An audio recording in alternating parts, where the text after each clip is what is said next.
Today is Wednesday, April 22nd. We are on our 29th devotion. Jesus takes notice of the unnoticeable. This morning, as I was reading in my Bible, I'm going through the Gospel of Matthew right now, and I read this morning in Matthew 12, in a portion of the text that I read, really spoke to me in verses 9 through 15. It says this: Jesus went on from there and entered their synagogue, and a man was there with a withered hand. And they asked him, "Is it lawful to heal on the Sabbath?" So that they might accuse him. He said to them, which one of you who has a sheep, if it falls into a pit on the Sabbath, will not take hold of it and lift it out? Of how much more value is a man than a sheep? So it is lawful to do good on the Sabbath. Then he said to the man, "Stretch out your hand." And the man stretched it out, and it was restored, healthy like the other. But the Pharisees went out and conspired against him, how to destroy him. Jesus, aware of this, withdrew from there, and many followed him, and he healed them all. Now, interestingly, right before this occasion, Jesus was walking through a grain field, and some of the disciples picked a few heads of grain and ate them along the way.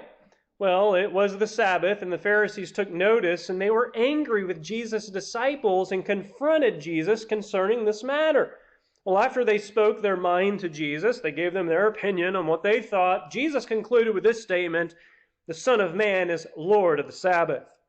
So directly after this event, Jesus went from there into the Jewish synagogue of these Pharisees.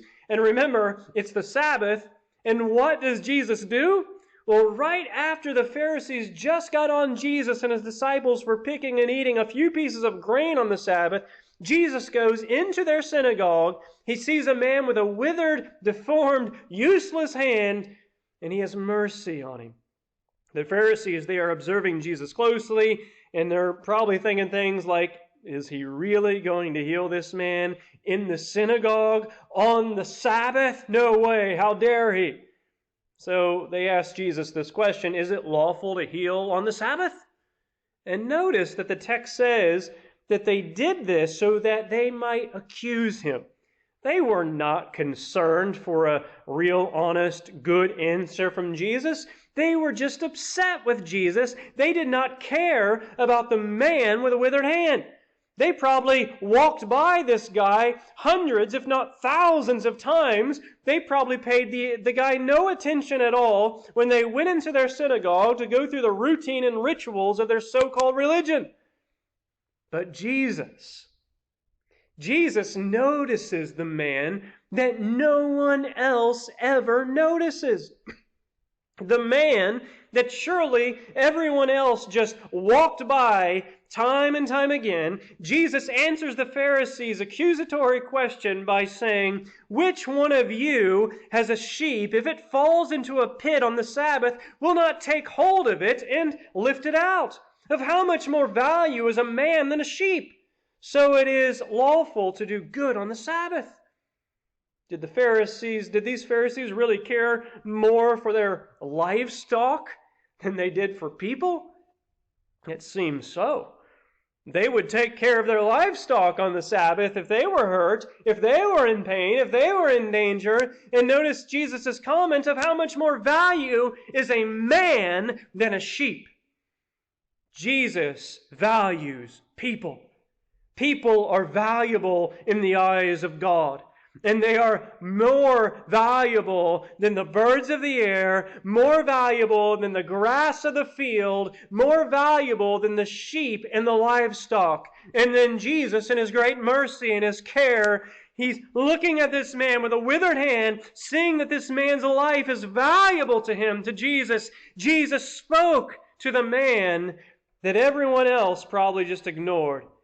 And most likely that man had been there so long that he was just part of the scenery to the Pharisees, almost as if the man did not even exist. But Jesus told this unlovable, ignored, disfigured man, "Stretch out your hand." And guess what? The man did what Jesus told him to do, and he was healed. He was healthy. And this didn't set too well with the Pharisees, but really, who cares what the Pharisees think? For that man who just got healed, the tables probably turned.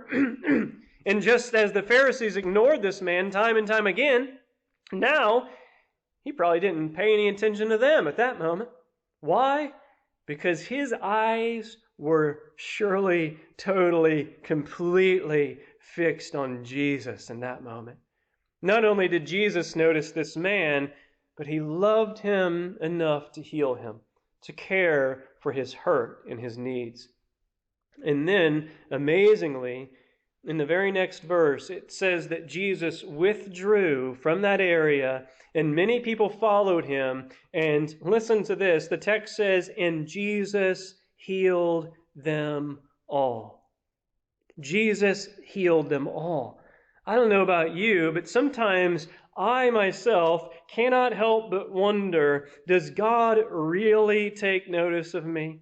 Does he really care about my concerns? Does he really care at all? But then I read texts like this in God's Word, and I'm reminded that indeed he does.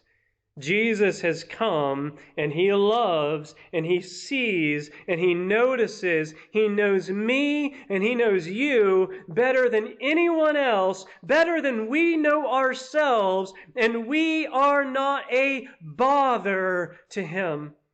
And whether we are joyful or in mourning, feeling happy or sad, feeling good or feeling lonely, when we're healthy or when we're sick, Jesus knows exactly who we are, what we're going through. He knows our needs. He knows our desires, and he longs for us. He longs for you and for me to go to him, to seek him, to follow him, give our all to him, and know that he cares more deeply for us than we can ever imagine, and he will heal all our diseases. He cares for you. He cares for me right now in this life. And even if our life is troubled right now, if we trust in Jesus Christ, healing will come. Joy will come. Hope will be fulfilled. Joy will be unending, because this is who Jesus is. He is the one who cares. He is the healer, the provider. He is life and joy. He is our refuge and our shelter. Jesus is our peace and rest forever and ever and ever. Jesus knows you, and he knows me.